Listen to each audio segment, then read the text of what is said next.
സക്സസ്ഫുള്ളായ ഒരാളെ കാണുകയാണെങ്കിൽ അയാളോട് നമ്മൾ എങ്ങനെയാണ് ഹൗ യു ബിക്കം സക്സസ്ഫുൾ എന്ന് ചോദിക്കും അല്ലേ.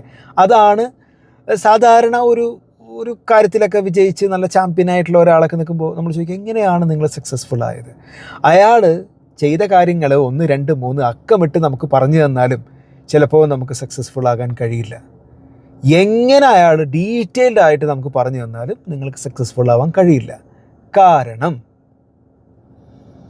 അയാളുടെ വൈ നിങ്ങളോട് പറഞ്ഞിട്ടില്ല. എന്താണ് അയാളുടെ ഉള്ളിലുള്ള ആ ഒരു ബേണിംഗ് ഡിസയർ എന്ന് നിങ്ങളോട് പറഞ്ഞു തന്നിട്ടില്ല. ഇനി നമ്മുടെ ജീവിതത്തിൽ നമ്മൾ ചെയ്യാൻ ആഗ്രഹിക്കുന്ന കാര്യങ്ങൾ ഒന്നൊന്നായിട്ട് എടുക്കാം.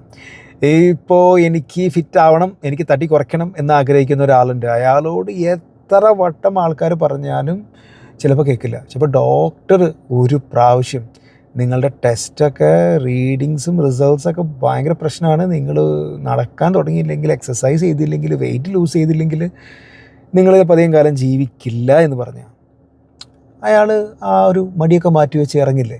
ഇനി ഒരാൾക്ക് കുറേ കാലമായിട്ട് പെണ്ണൊക്കെ നോക്കുന്നുണ്ട്, കല്യാണമൊന്നും ശരിയാവുന്നില്ല, അയാൾ തടി കുറച്ചാലേ കിട്ടൂ എന്നുള്ള അവസ്ഥയിൽ വന്നു കഴിഞ്ഞാൽ ചിലപ്പോൾ അയാൾ സാധാരണ ഒരാൾ എടാ തടിയൊക്കെ കൂടുതലാടാ ഒന്ന് കുറച്ചുകൂടെ എന്ന് പറയുമ്പോൾ ഉള്ള റെസ്പോൺസ് ആയിരിക്കില്ല. ആൾ എന്തായാലും കുറച്ചധികം എഫേർട്ട് എടുക്കില്ലേ. ഇതാണ് ദ പവർ ഓഫ് വൈ. ഇനിയിപ്പോൾ എൻ്റെ കാര്യത്തിൽ നിങ്ങളുടെ കാര്യത്തിലൊക്കെ എടുക്കുകയാണെങ്കിൽ, ഇപ്പോൾ എനിക്കാണെങ്കിൽ കണ്ടൻറ്റ് ക്രിയേറ്റ് ചെയ്യാൻ ഭയങ്കര മടിയാണ്. വീഡിയോ എടുക്കണം, എഡിറ്റ് ചെയ്യണം, അപ്ലോഡ് ചെയ്യണം, തംബ്നെയിൽ ഉണ്ടാക്കണം, ഡിസ്ക്രിപ്ഷൻ ഉണ്ടാക്കണം. അയ്യോ എനിക്ക് തീരെ ഇഷ്ടപ്പെട്ട കാര്യങ്ങളാണ്. ഇങ്ങനത്തെ കാര്യങ്ങൾ ഒക്കെ ഹൗ ആണ്. ഈ ഹൗവിൻ്റെ മടി കാരണം നമ്മൾ ചെയ്യുന്നില്ല. അത് എന്തുകൊണ്ടാണെന്നറിയോ? ആ മടി ഓവർകം ചെയ്യണമെങ്കിൽ നമ്മുടെ വൈ സ്ട്രോങ് ആവണം. ഇപ്പോൾ വൈ എനിക്ക് കുറച്ച് വ്യൂസ് കിട്ടണം എന്നുള്ള വൈ ആണെങ്കിൽ അതൊന്നും അത്ര സ്ട്രോങ് ആയിട്ടുള്ള വൈ ഒന്നുമല്ല. എനിക്ക് എൻ്റെ മെസ്സേജ് ആളുകളിലേക്ക് എത്തിക്കണം, അതൊരു സ്ട്രോങ് ആയിട്ടുള്ള വൈ ആണ്. പിന്നെ എനിക്കിത് ചെയ്യുമ്പോൾ ഒരുപാട് ഞാൻ സന്തോഷിക്കുന്നു, I feel like I M living, അതൊരു ഇൻറ്റേർണൽ ആയിട്ടുള്ള റീസണാണ് അല്ലേ. ഈ ലൈക്സും വ്യൂസും ഒക്കെ കിട്ടിയാൽ കൊള്ളാം, എനിക്ക് ആഗ്രഹമൊക്കെ ഉണ്ട് കേട്ടോ.